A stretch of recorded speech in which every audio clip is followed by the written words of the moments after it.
Hi gang! Today we're going to go over some classical conditioning examples, getting you ready for the test.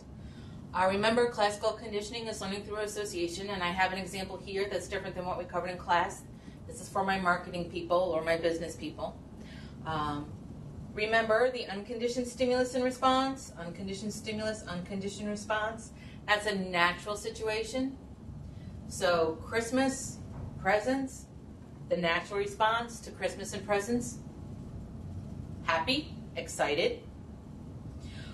Initially, when it came out, Coca-Cola, no real meaning to it. See, no real reaction. But through repeated pairings with the unconditioned stimulus and the neutral stimulus, that starts out with no meaning. So you pair those two together, because I don't know if you can see, it says Coke time here, and then it's got Santa Claus right there. Through repeated pairings with this, here, where we have the unconditioned response, which is happiness, people learn to associate both of these issues with happiness. So that way, Coca-Cola in and of itself takes on an happiness feeling. So the unconditioned stimulus, unconditioned response, that's the natural. The conditioned stimulus, the conditioned response, that's the learned. And actually, getting back to this picture of Santa Claus, because Santa Claus is just a dude in a red suit. But we've been classically conditioned to associate Santa Claus with happiness. Because if you think about it, at Christmas time, the guy with the red suit brings presents. So guy with red suit, presents, presents. You got a natural response to presents? I know I do. I love them. Guy in the red suit initially might not mean anything. But if you put guy in the red suit and presents together, oh, that's happiness because goodness is coming my way. So classical conditioning, unconditioned, natural, conditioned, learned, the weird, the unusual, and the trick, remember always the trick, is the unconditioned response and the conditioned response are always the same. So when you're doing a test question, like this one, about going to a Russian restaurant, the trick is to figure out what naturally caused that reaction and what the new thing, the weird thing is that is causing this reaction. So we'll start with the first example here, where you went to a Russian restaurant last week and you had some beet borscht, which is a creamy soup, and though it was delicious, you ended up becoming extremely ill because you discovered you were allergic to beets. Now whenever you drive down the street with a Russian restaurant, you get extremely ill. And then breaking it down into the parts. So remember these, unconditioned, unconditioned, natural. And then conditioned and conditioned, these are the learned. So, let's start at the beginning with this one. The unconditioned stimulus and the unconditioned response. What here is the natural happening for you after eating at the restaurant? And after you were eating, you naturally became ill because you're allergic to beets. So the unconditioned stimulus is the beet allergy, because that's what naturally caused you to be extremely ill. Now the new thing, the learned thing, if you continue, now whenever you drive down the street with the Russian restaurant, you get extremely ill. Because, again, extremely ill, unconditioned response, conditioned response, always going to be the same. The conditioned stimulus now that makes you feel extremely ill is the Russian restaurant. So that's the first example. And as with operant conditioning,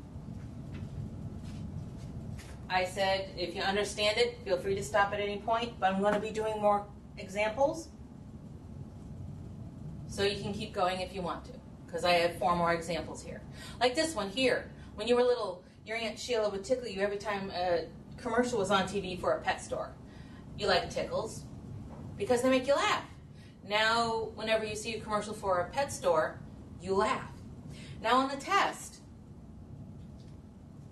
if the only thing you can figure out right away because it's repeated is the reaction, the laugh, laugh, start there.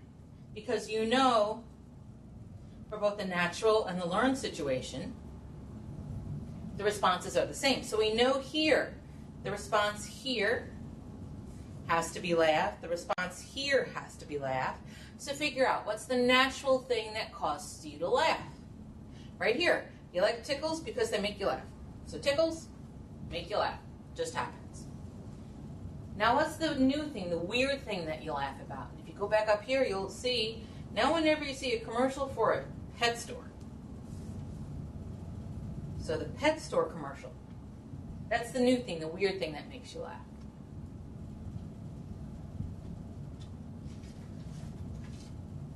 All right, let's see, what do we have here? Stan and Jan went to the prom together.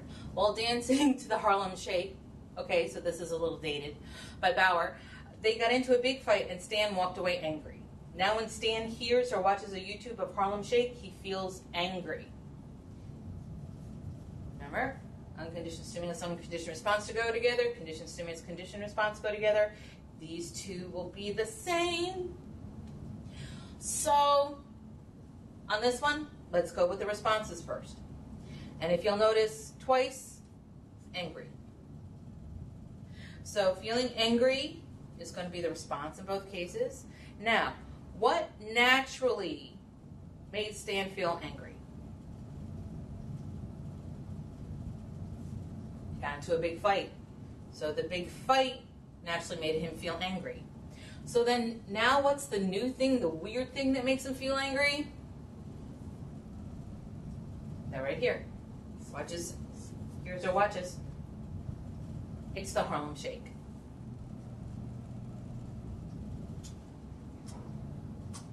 Alrighty. Another classical conditioning. Allison and Kyle just had their first baby. They are surprised how much she likes to eat. She stops fussing when she gets her bottle. Not a surprise. Just before they feed her, they tuck a burp cloth under her chin. Now they've noticed that their baby stops fussing when they tuck the cloth under her chin. So, this one may be a little bit more challenging, but look for the behavioral repeat, because the behavioral repeat always going to be the responses. This is still the natural one. This is still the learned one, the weird one. So, let's do the responses first. And if this is what you do on the test, you go to the responses and then you go to the two different stimuli, that works just fine. And here you can see, stop fussing. Stop fussing. So we know that the response, because we saw it twice, is the baby stopping fussing. So then the stimulus. Let's go back and find out what caused the baby to stop fussing. She stops fussing when she gets her bottle.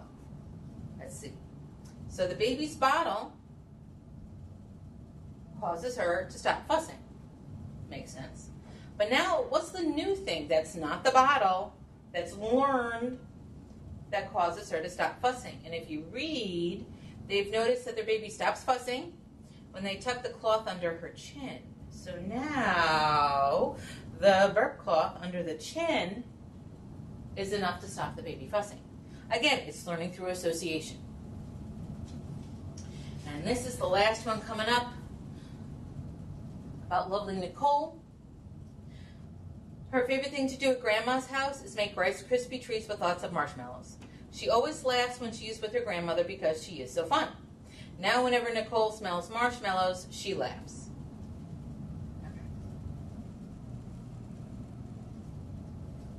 I'm going to do this one a little bit backwards, because sometimes, because the last sentence is usually so good at indicating here, the learned, I'm going to start there. So now we can see here, now whenever Nicole smells marshmallows, she laughs. So smelling marshmallows, that's the stimulus. Laughing is the response. And remember, the responses are the same, so we figured out here with the conditioned stimulus. Now, let's go back up here. We know our unconditioned response is going to be laughing. So we need to figure out the unconditioned stimulus. What naturally makes Nicole laugh? We can see here, she always laughs when she's with her grandmother because she is so fun. So her fun grandma causes her to laugh. So that's just a natural situation. So when it comes test time, You can do it the way we just did it on this one. Learn first, then go back to the natural, which is fine.